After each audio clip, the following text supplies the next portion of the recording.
It was a crisp Tuesday morning when Jake Sullivan pulled out of his driveway, briefcase in hand, the sun just peeking over the tidy rows of suburban homes in Willow Creek. The neighborhood was picture-perfect manicured lawns, white picket fences, the kind of place where folks waved hello and kids rode bikes until dusk. Jake, a project manager with a desk full of deadlines, gave a quick nod to his neighbor's sprinkler as he drove off, oblivious to the storm brewing behind the quiet facades. By the time he'd returned that evening, his world would be turned upside down. Jake's day at the office was a grind: meetings, emails, the usual. All he could think about was getting home to his sanctuary, a modest house he'd spent years fixing up, his slice of the American dream. But as he turned onto his street, something felt off. His heart lurched as he pulled into his driveway. Where his sturdy garage once stood was now a heap of splintered wood and twisted metal, like a bomb had gone off. He stumbled out of his car, gravel crunching underfoot, his breath catching in his throat. Disbelief gave way to a slow, burning rage. Nailed to a post amid the rubble was a sign, its bold letters screaming, "Demolition authorized by HOA, non-compliant structure." Jake's blood boiled. He'd never heard of any violation, never got a warning. The HOA he knew was a sleepy board that mostly nagged about lawn heights. This was something else. Neighbors started trickling over, their murmurs of shock mirroring his own. "Who are these people?" whispered Mrs. Carter, clutching her cardigan.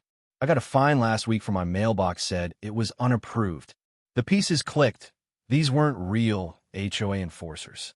They were imposters, preying on the trust of a tight-knit community. The mastermind was Marcus Vega, a slick operator with a serpent's charm. Marcus had a knack for slipping into places he didn't belong, armed with a fake HOA badge and a crisp uniform that screamed authority. He built a small empire of grifter sexcons and washed-up hustlers who thrived on fear. Their game was simple but brutal.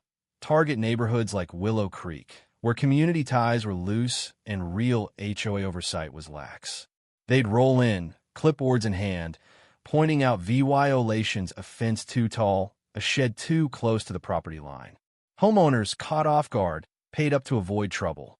Fear was their currency, and Marcus was a master at cashing it in. Jake wasn't about to let this slide.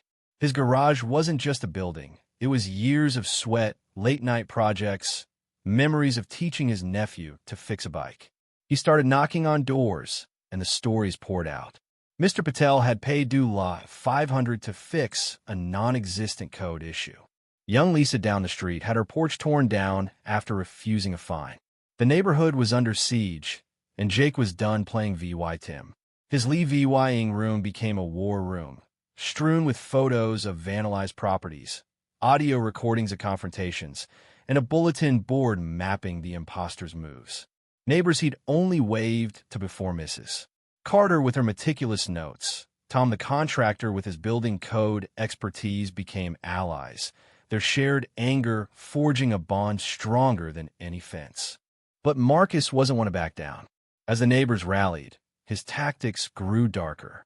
Late-night cars cruised the streets, headlights flickering through blinds. Threatening notes appeared on doorsteps. "Drop it, or your house is next."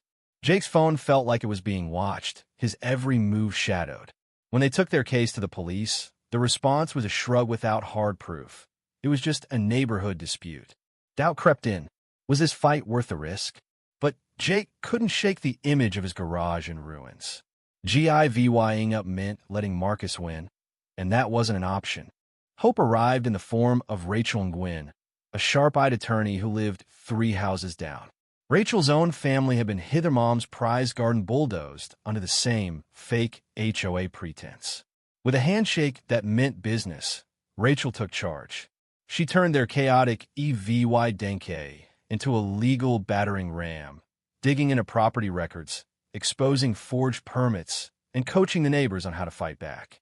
Her Lee VYing room became a hub of strategy sessions, where coffee-fueled nights birthed a lawsuit that would shake Willow Creek to its core.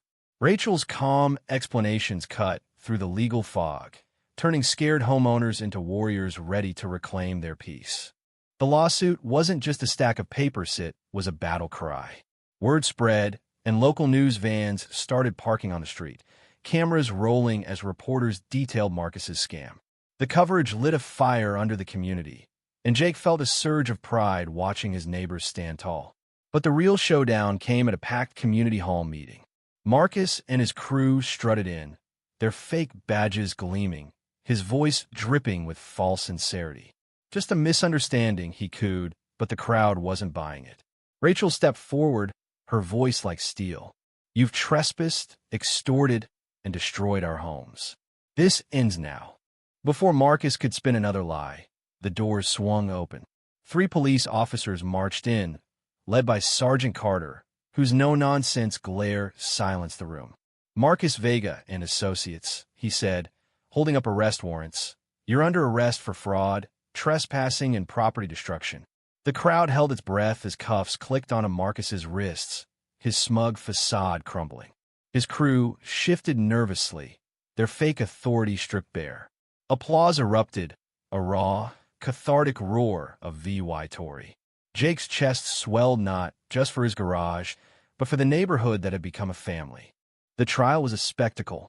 The courtroom buzzed as Rachel and the district attorney laid out the EVY Denke. Forged documents, security footage, and tearful testimonies from VY Tims across the county. Families had lost SAVY NJS, homes, and peace of mind to Marcus's greed. The defense scrambled, their lies unraveling under the weight of truth. When the judge delivered the verdict guilty on all counts, the gallery erupted in quiet cheers. It wasn't just a win for Willow Creek. It was a warning to every con artist who thought they could exploit a community's trust. Rebuilding began with hammers and hope. Jake's garage rose from the rubble, each nail driven by neighbors who become friends. Rachel, now a local hero, pushed for potlucks and block parties, VYing a tighter community fabric. Laughter filled the air at these gatherings, stories of the fight mingling with dreams for the future. Jake's garage, once a symbol of loss, now stood as a monument to resilience. As he stood on his driveway one morning, the sun glinting off the fresh paint, Jake realized the real VY Tory wasn't just the con VY tie-ins. It was a unity they'd forged, a bond that no imposter could ever break. Willow Creek wasn't the same. It was better, stronger, closer, ready for whatever came next. But the scars of Marcus's deception lingered, raising questions that still spark heated debates. Should the real HOA have caught this sooner, or were they just as much VY Tims? Could the police have acted faster, or were they right to wait for airtight EVY Denke? And what about the neighbors who paid Marcus's fines quietly? Were they complicit or just scared? Drop your thoughts in the comments. Hit that like button if this story fired you up, and subscribe for more tales of real people fighting back. What would you have done in Jake's shoes? Let's get this conversation going.